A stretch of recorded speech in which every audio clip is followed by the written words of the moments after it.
زینب اور آل علی آل حسین یہ رشتے پہنچتے پہنچتے ہر روز کئی دفعہ قتل ہوتے تھے. اب آپ اس سے اندازہ لگا رہے کہ اتنا پریشر، اتنا ظلم، اتنی زیادہ ان کے حقوق پر ڈاکہ، ان کے احترام کو پامال کیا جانا. لیکن اس کے باوجود جب دربار یزید میں حضرت زینب کے سامنے یزید اللہ کو درمیان میں لا کر کہتا ہے کہ اللہ نے یہ کیا، تو حضرت زینب کھڑی ہو جاتی ہے، خاموش نہیں رہتی. کیوں؟ علی کی بیٹی ہے، علی کی بیٹی ہے.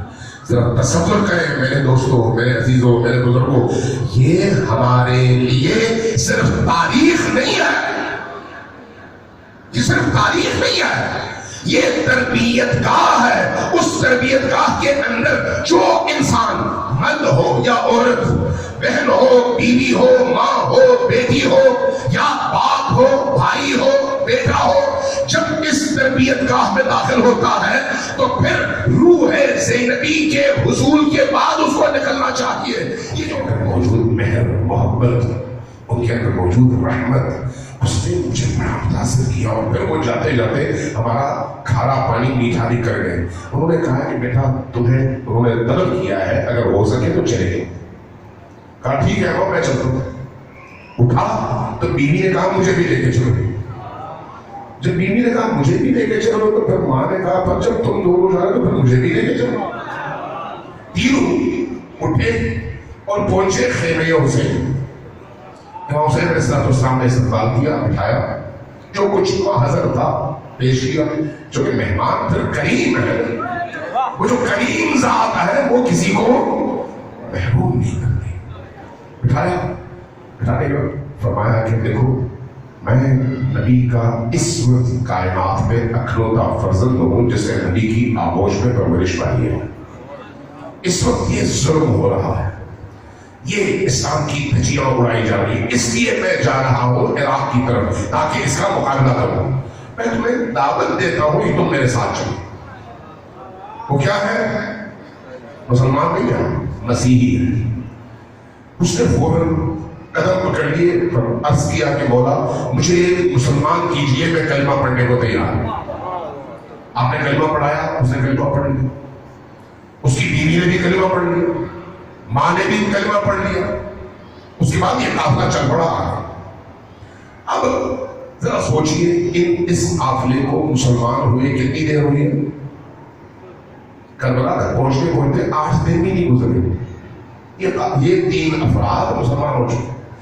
8 دن میں ان کی کتنی تربیت ہوئی ہوگی، لیکن دل پاکیزہ تھا. دل مدینہ میں وہ لوگ جنہوں نے کم از کم 50 سال کعبۃ اللہ کے سائے میں مدنی اس تربیت گاہ میں زندگی گزاری تھی، لیکن دل صاف نہیں ہوئے تھے، حسین کا ساتھ دے نہیں سکے. جب حسین نکلنے لگے کہا کہ یا حسین آپ نہ جائیے، آپ رکیے. یہ حوصلہ کہاں سے ملتا ہے؟ کربلا سے. جب بیٹے کا جنازہ آیا، یہی بیٹی بیان کرتی ہے، ہم سب کا رو رو کے برا حال تھا. جب ماں آئی تو ماں نے اس اپنے جوان بیٹے کا لاشا دیکھا، لاشا دیکھ رہی اور کہا کہ بیٹا مجھے تمہاری جدائی کا افسوس تو ہے، لیکن تمہارے جسم پہ آنچ نہیں آئی جبکہ علی اکبر کا سینہ چھل گیا تھا، علی اکبر کے کلیجے پر نیزہ لگا تھا. تم ظالم ہو، جب تمہیں میں ظالم دیکھوں تو پھر کیوں غم مناؤں؟ ہم تو حسین پر منانا چاہیے. یہ ہے حسین کے غلاموں کا انداز، زینب کے کنیزوں کا انداز. یہ کربلا ایسے لوگ پالتی ہے، عزاداری سید الشہداء ایسے مجاہد تیار کرتی ہے. عزاداری سید الشہداء کے نتیجے میں ظاہری طور پر بھی، فکری طور پر بھی، معنوی طور پر بھی اس معاشرے کے اندر ایسی تبدیلی آتی ہے. اس لیے کوشش کریں عزائے کربلا کو، عزاداری سید الشہداء کو اس طرح سے منعقد کریں کہ وہ روح ہمارے اندر زندہ ہو رہا ہے. اس لیے جب قضائے شہداء میں آئے کربلا کے ان شہداء کے لیے غم میں، تو پھر گھر سے نکلتے ہوئے وضو کر کے آئے. جب امام بارگاہ میں مسجد میں آئے تو قبلہ رخ ہو کر بیٹھے.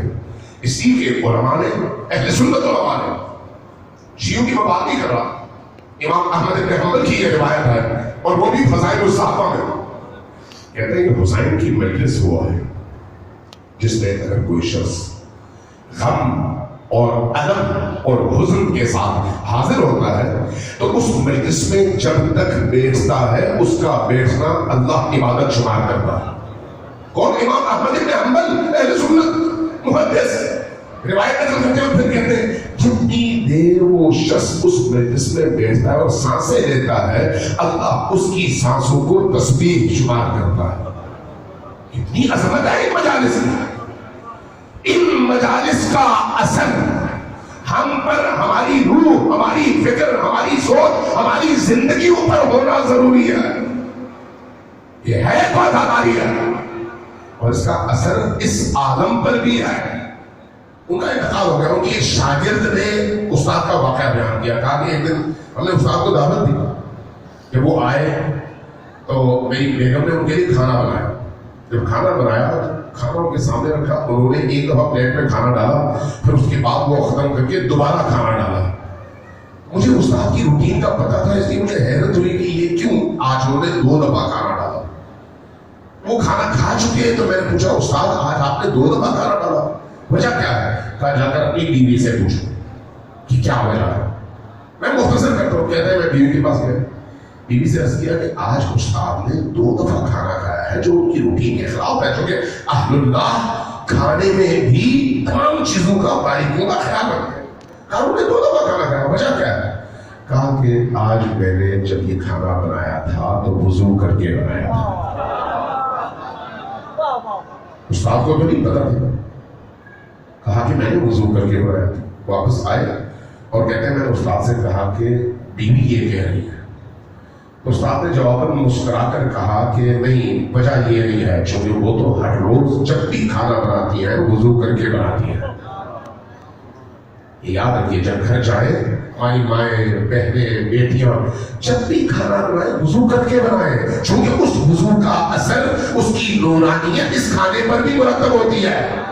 تم نے مجھ سے کہا کہ آج ہمارے استاد آ رہے ہیں، بہت بڑی شخصیت ہے، اس لیے مجھے بڑی خوشی تھی، اضطراب تھا. اس لیے میں وضو کر کے جب کچن میں آئی تو چونکہ اتنی بڑی شخصیت آ رہی تھی، میں اس حساب سے میرا ذہن کربلا کی طرف منتقل ہو گیا. جب کربلا سے میرا ذہن متصل ہوا تو میں نے سوچا کہ میں کیوں نہ ذکر حسین کروں. کہتی ہے میں نے چند اشعار پڑھے امام حسین کے حوالے سے، اشک بہے.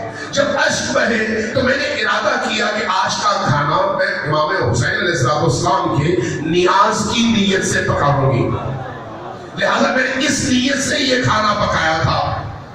شوہر آئے استاد کے پاس، کہا کہ ہماری زوجہ نے یہ کہا. ہاں وجہ یہی ہے. کہا کیوں، کیا ہوا اس کھانے میں؟ کہا کہ جو کھانا حسین ابن علی کے نام پر پکتا ہے وہ کھانا نورانی ہو جاتا ہے. امیر ابن مسلم راوی ہے، وہ کہتا ہے میں نے کربلا میں بڑے عجیب و غریب مناظر دیکھے ایسے کہ اس کی مثال پوری تاریخ میں نہیں ہے. وہ کہتا ہے کہ عصر عاشور تھا، میں نے عصر عاشور میں ایک منظر دیکھا. وہ منظر یہ تھا کہ حسین ابن علی زخموں سے چور تھے اور ارد گرد کوئی باقی نہیں تھا، سب شہید ہو چکے تھے. ایک دفعہ حسین ابن علی نے سر اٹھایا، اپنے چاروں طرف نگاہ دوڑائی اور ایک آواز دی، این العباس، میرا بھائی عباس کہاں ہے؟ این الاکبر، میرا بیٹا اکبر کہاں ہے؟ این القاسم، میرا بھتیجا قاسم کہاں ہے؟ این الحر، این الحبیب، میرے دوست حبیب اور حر کہاں ہیں؟ کہیں سے آواز نہیں آئی. اس کیفیت میں حسین ابن علی جب خیمے کی طرف وہ متوجہ ہوئے تو کیا دیکھا؟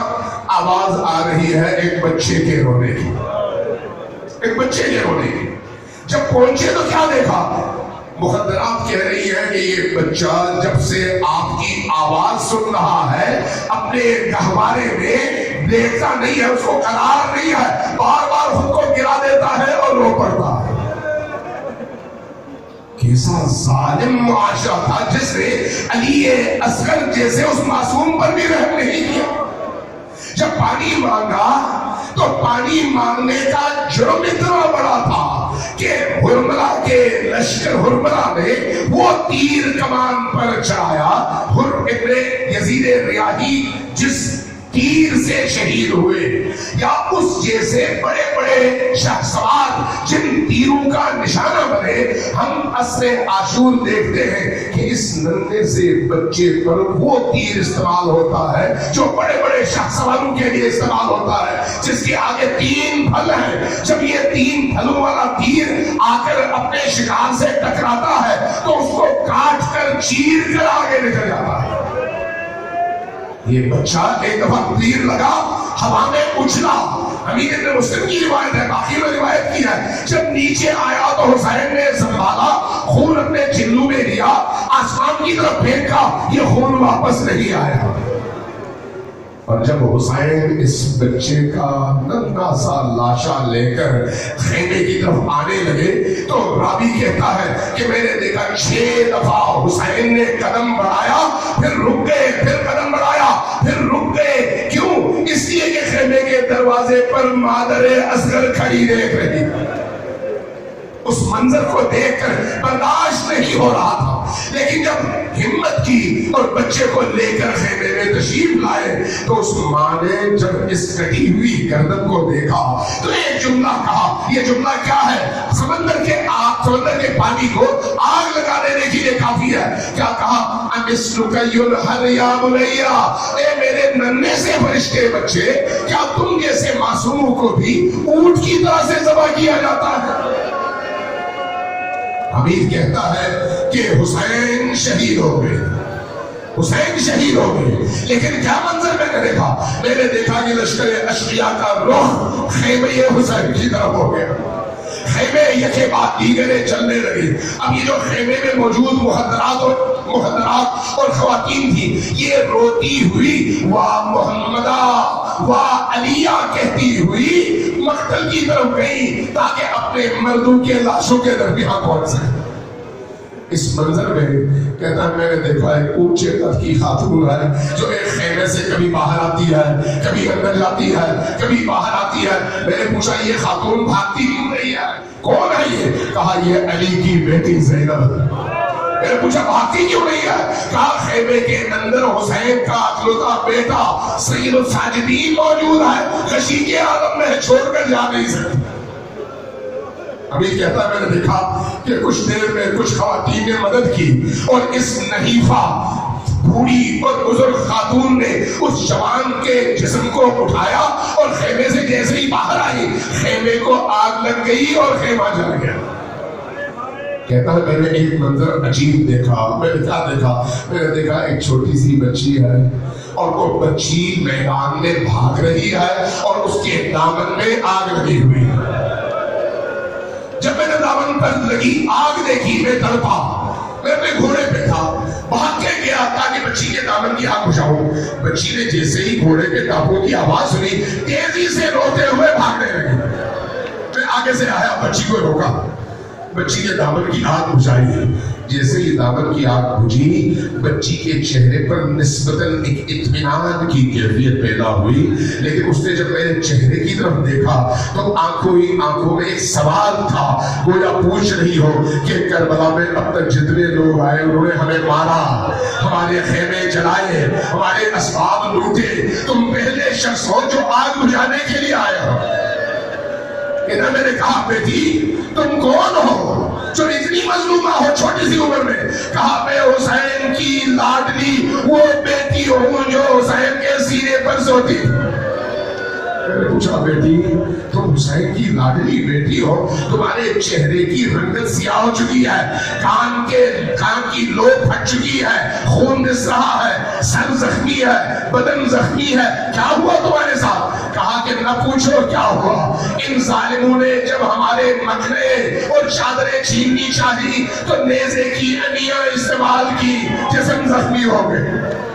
جب ان ظالموں نے میرے کان کی بالیاں کھینچی, اس زور سے کھینچی کہ کان کی لو پھٹ گئی اور خون رسنے لگا. تو میرے چہرے کی سیاہی پوچھ رہا ہے، ان ظالموں نے جب ہمارے اسباب لوٹے تو میں ہاتھ نہیں آئی تو انہوں نے پکڑ گئے، اتنے تمانچے مارے کہ میرے رخسار سیاہ ہو گئے۔